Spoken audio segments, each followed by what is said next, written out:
NEET retest നടത്തുമോ? മാർക്കിൽ വീണ്ടും normalisation വരുമോ? ധാരാളം ക്വസ്റ്റ്യൻസ്, ഒരുപാട് ആളുകളുടെ കോളുകൾ, എന്താണ് സംഭവിക്കുന്നത്, പേരൻസും സ്റ്റുഡൻസും ആയ കൺഫ്യൂഷൻസ്. ഇതിനു വേണ്ടി ഒരു വീഡിയോ ചെയ്യാമെന്ന് കരുതി.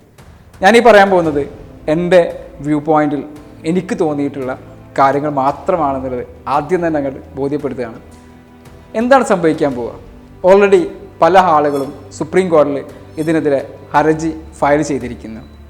സ്വാഭാവികമായിട്ടും ഇതിൻ്റെ ഓപ്പോസിറ്റിൽ അക്കാഡമിക് ഇയർ തെറ്റും എന്നുള്ള രീതിയിൽ NTA ഭാഗത്ത് നിന്നും ഇതിന് എഗെയിൻസ്റ്റ് ആയിട്ടുള്ള കാര്യങ്ങൾ നടക്കും. മാക്സിമം ഞാൻ കാണുന്ന ചാൻസ് നീറ്റ് ഒരു റീടെസ്റ്റ് നടത്താനുള്ള സാധ്യത കുറവാണ്. കാരണം ഈ രാജ്യത്തിൻ്റെ തന്നെ മൊത്തം ഒരു അക്കാഡമിക് ഇയറിനെ ബാധിക്കാൻ ചാൻസ് ഉണ്ട്. ഇത്രയും പെട്ടെന്ന് ചെറിയൊരു കാലയളവിൽ നടത്താൻ പറ്റുന്ന റീടെസ്റ്റ് നടത്തണമെങ്കിൽ ഇനിയും ഒരുപാട് പ്രിപ്പറേഷൻസിന് അതിൻ്റെ ബാക്കിൽ നടത്തേണ്ടതുണ്ട്. അതുകൊണ്ട് എനിക്ക് ലോജിക്കലി ചിന്തിച്ചിട്ട് അതത്ര പോസിബിളായിട്ട് തോന്നുന്നില്ല. പകരം മാർക്കിൽ വീണ്ടും ഒരു നോർമലൈസേഷൻസോ അല്ലെങ്കിൽ അതിന് ട്രാൻസ്പെറൻസിയോ വെളിപ്പെടുത്തേണ്ടതും അതിനനുസരിച്ച് തീരുമാനങ്ങൾ വരാം. ഇപ്പോൾ നടന്നുകൊണ്ടിരിക്കുന്ന 715 അല്ലെങ്കിൽ 716 കിട്ടാം, 717, 18 എങ്ങനെ കിട്ടി, അതിന് ഗ്രേസ് മാർക്കാണ് കാരണം എന്ന് പറയുന്നുണ്ട്. അതിൻ്റെ ട്രാൻസ്പെറൻസി അല്ലെങ്കിൽ അതുമായിട്ട് ബന്ധപ്പെട്ട ചർച്ചകൾ കോടതിയിൽ ചോദ്യം ചെയ്യപ്പെടാനും അതിനനുസരിച്ചുള്ള തീരുമാനങ്ങൾ വരാനും ചാൻസ് ഉണ്ട്. അതുകൊണ്ട് തന്നെ ഏകദേശം 67ഓളം കുട്ടികൾക്ക് 720 മാർക്ക് കിട്ടിയിട്ടുണ്ട്. അതുമായിട്ട് ബന്ധപ്പെട്ട കാര്യങ്ങളിലൊക്കെ ചില അന്വേഷണങ്ങളോ അതുമായിട്ട് ബന്ധപ്പെട്ട തീരുമാനങ്ങളൊക്കെ വരാൻ ചാൻസ് ഉണ്ട്. ബാക്കി എല്ലാ പ്രൊസീജിയേഴ്സും സാധാരണ നടക്കുന്ന പോലെ തന്നെ നടക്കും.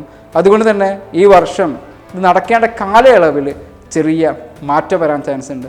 ഇത്രയുമാണ് എൻ്റെ ഒരു പ്രഡിക്ഷൻസ് എന്ന് പറയുന്നത്.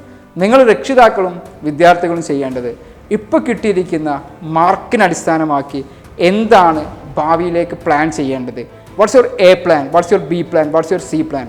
ഞാൻ ഇനി റിപ്പീറ്റഡ് പോകണോ, അല്ല വേറെ ഏതെങ്കിലും കോഴ്സുകളിലേക്ക് ഞാൻ മാറണോ എങ്കിലും അതേ വേരിയേഷൻ തന്നെ നമുക്ക് പ്രതീക്ഷിക്കാൻ സാധിക്കുക. ഇനി അതിൻ്റെ ബാക്കി കാര്യങ്ങൾ ഒക്കെ അൺപ്രഡിക്റ്റബിളാണ്. എനിവേ നിങ്ങൾ ശക്തമായ ഒരു പ്ലാൻ ഉണ്ടാക്കാൻ ശ്രമിക്കുക. ഇതൊക്കെ ഒരു ബോർഡർ ചാൻസിൽ നിൽക്കുന്ന ആളുകൾക്കായിരിക്കും കൺഫ്യൂഷൻസ് ഉണ്ടാവുക.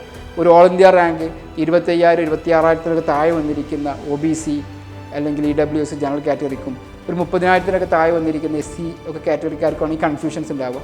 അതല്ലാത്ത ബാക്കി കാര്യങ്ങളിലേക്ക് നിങ്ങൾ ശ്രദ്ധ കൊണ്ടുപോയി അതിനനുസരിച്ച് പ്ലാൻ ചെയ്യാനും ഈ സമയത്തെ ഉപയോഗപ്പെടുത്താൻ മാക്സിമം ശ്രമിക്കുക.